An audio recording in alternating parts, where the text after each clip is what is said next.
बच्चों, आज हम आपके लिए ये क्वेश्चन लाए हैं। ये question the distribution of charges का है। Two isolated spherical conductors have radii 5 centimeter and 10 centimeter. तो दो स्फेयर हैं जिसका एक का रेडियस 5 सेंटीमीटर है, दूसरे का 10 सेंटीमीटर है। एक के ऊपर जो चार्ज है वो आपका 12 माइक्रोकूलम है, दूसरे के ऊपर जो चार्ज है वो -3 माइक्रोकूलम है।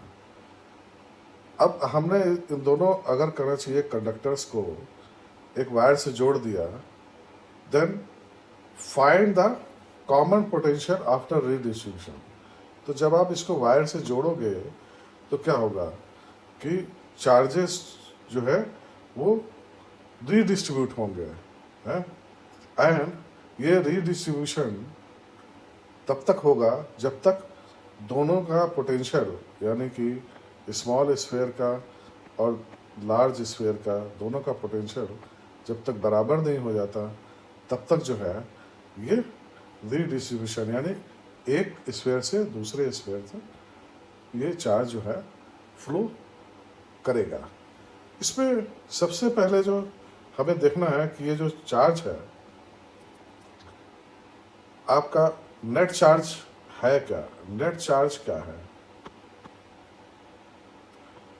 ये है Q1 plus Q2 and this is equal to 12 microcoulomb minus 3 microcoulomb, 9 microcoulomb. तो ये 9 माइक्रोकूलम नेट चार्ज जो है वो ही चार्ज जो है ना इन दोनों के ऊपर भी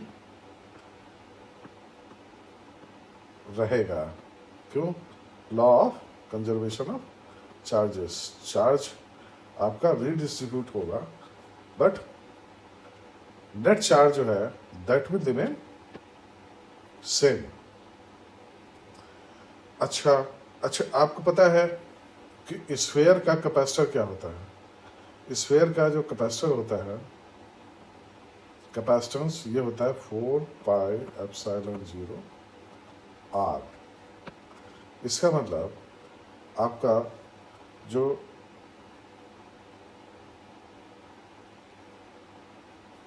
C है this is proportional to R, और हम इसको लिख सकते हैं C1 अपॉन C2। C1 इसका कैपेसिटेंस है और C2 इसका कैपेसिटेंस है। This is equal to R1 upon R2। इसमें कोई प्रॉब्लम नहीं है। दूसरी बात, हमारा जो कैपेसिटेंस है that is equal to Q upon V। अब when V is same, V1 and V2 both are V after redistribution, इसका मतलब जो हमारा Q dash will be proportional to C1 C, और you can say it is C। तो Q1 dash upon Q2 dash must be equal to C1 upon C2।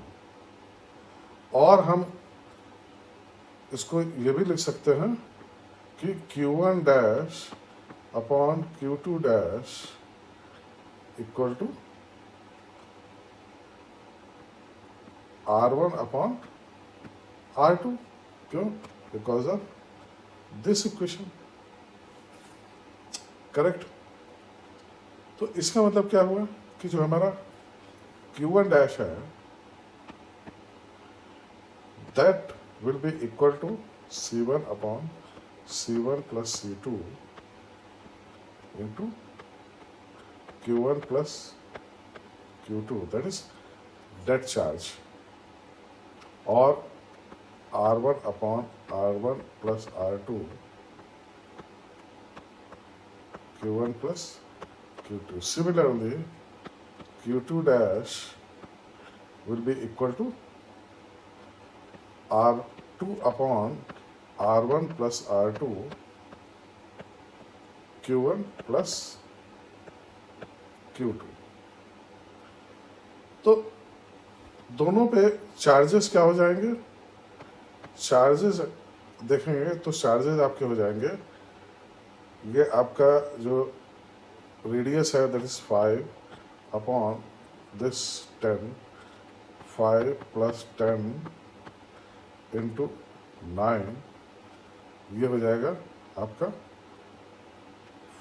5/15 into 9 और 3 microcoulomb, and Q2 dash will be equal to 10/5 + 10 into 9, that is 6 microcoulomb. तो ये तो आपका redistribute होके इनके charges हो जाएंगे, दोनों पेयर प्लस चार्जेस होंगे।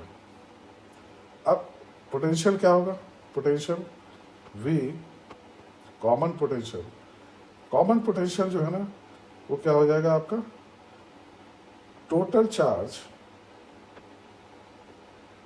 अपॉन टोटल कैपेसिटी,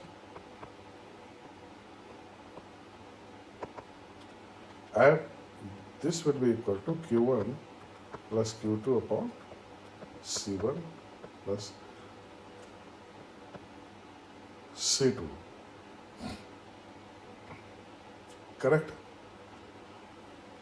और इसको हम ये भी लिख सकते हैं, this will be equal to 9 × 10⁻⁻6 आपका चार्ज हो गया, और C1/C2 क्या है 4πε0 R1 + R2, and this will be equal to 9 × 10⁻6 into 9 × 10⁹ divided by 15 × 10⁻², and this will give you 5.4 × 10⁵. तो this is how you can solve full question। इसको आपने redistribution से आपके फाइनल चार्जेस भी आ गए, और जो है आपका कॉमन पोटेंशियल क्या था वो भी आ गया। तो दिस इज द आंसर। ये वीडियो कैसे लगा जरूर बताइएगा। इस तरह के और भी बहुत सारे क्वेश्चंस जो है हम टाइम टू टाइम आपके लिए लाते रहेंगे। Thank you very much.